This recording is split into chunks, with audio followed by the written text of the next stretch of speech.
There are dozens of coffees on Earth. Each one has a history, a reason, and a very specific opinion about itself. Today, we're going through all of them. Coffee 1 is espresso. Everything starts here.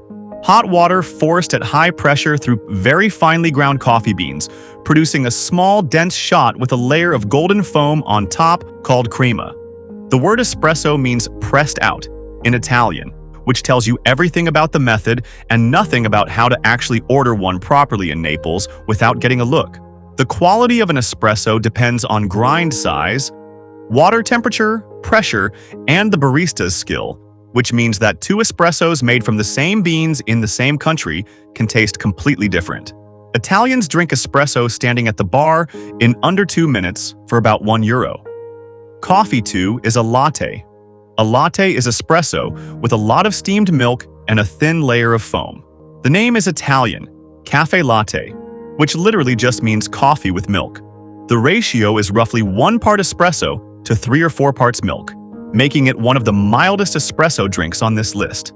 Latte art, the leaves and hearts your barista draws in the foam, came out of the specialty coffee movement in Seattle in the 1980s and went global from there. Here is the one thing most people who order lattes daily don't know. The flavored version, vanilla, caramel, hazelnut, is not a latte with flavor. It's sugar with a small amount of coffee in it. That is not a judgment. That is a nutritional fact. Coffee 3 is cappuccino. A cappuccino is equal parts espresso, steamed milk, and milk foam, served in a small cup. The name comes from the Capuchin friars, a Catholic religious order, because the foam on top resembles the hoods they wore and the color matches their brown robes. This is a real origin story.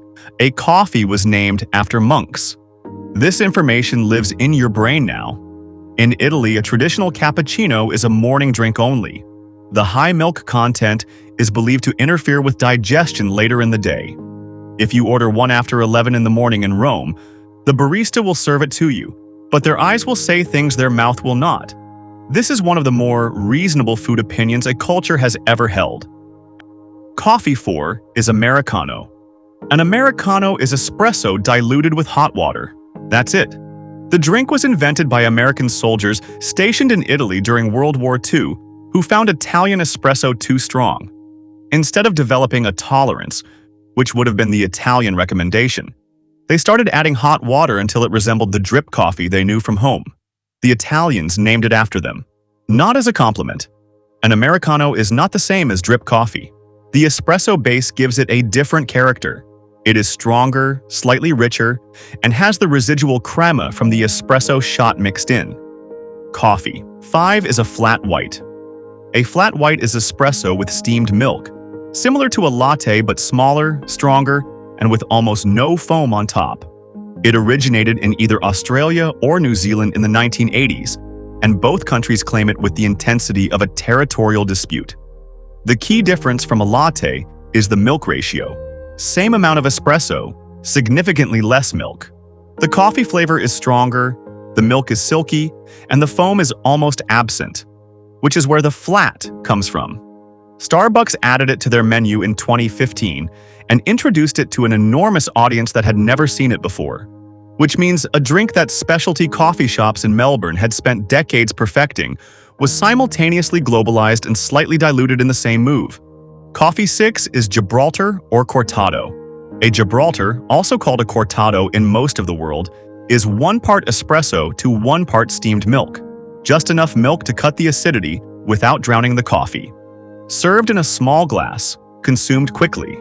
The Gibraltar name comes from the specific Libby glass it's served in, popularized at Blue Bottle Coffee in San Francisco in the early 2000s. It sits right between an espresso and a latte in terms of strength, making it the drink for people who actually want to taste the coffee they ordered. Coffee 7 is Mocha. A mocha is a latte with chocolate added, usually by mixing syrup or cocoa powder into the espresso before the milk. It tastes like a cross between coffee and hot chocolate. The name comes from the port city of Mocha in Yemen, which was a major hub for coffee trade centuries ago. Yemeni coffee from that region naturally had chocolatey flavor notes, and the name stuck long after the connection was lost. Here is the historical footnote that most mocha drinkers don't know.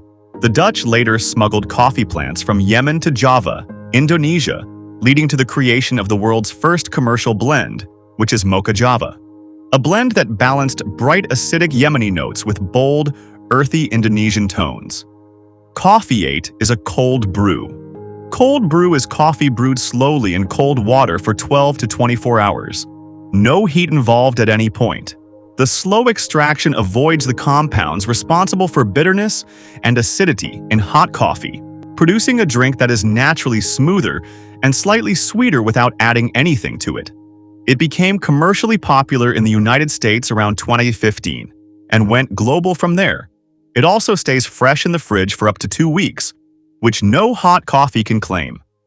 Coffee 9 is a Nitro cold brew. Nitro cold brew is regular cold brew infused with nitrogen gas and served on tap like a beer. Nitrogen bubbles are much smaller than CO2 bubbles, and this is the same reason Guinness has that distinctive creamy pour. The result is a thick, creamy textured coffee with a foamy head and zero dairy. Starbucks launched it in 2016. It took off immediately. The part that surprises people, because of how nitrogen interacts with the liquid, Nitro cold brew actually tastes sweeter than regular cold brew, even though nothing is added. No sugar, no sweetener, no flavoring. Coffee 10 is Bulletproof Coffee. Bulletproof Coffee is brewed coffee blended with grass-fed butter and MCT oil, which is a fat derived from coconut oil. It was popularized by entrepreneur Dave Asprey around 2011 after he tried yak butter tea in Tibet and came home wanting to recreate the experience with better branding. The keto and low-carb communities adopted it immediately. Drinkers say the fats provide sustained energy without a blood sugar spike. Nutritionists point out that replacing a meal with butter and oil removes significant amounts of protein, fiber, vitamins, and minerals from your day, and that the sustained energy people feel is largely just caloric density from fat. Both of these things can be true simultaneously. It became a major commercial product. Bulletproof coffee drinkers, make your case below. Everyone else, respectful disagreement only. Share this with the person who explains their coffee order like a legal document. Save it for the next time you're in a cafe in a country you don't know and you want to order something real. Subscribe. New video every week. The coffee is getting cold and this is a good place to stop.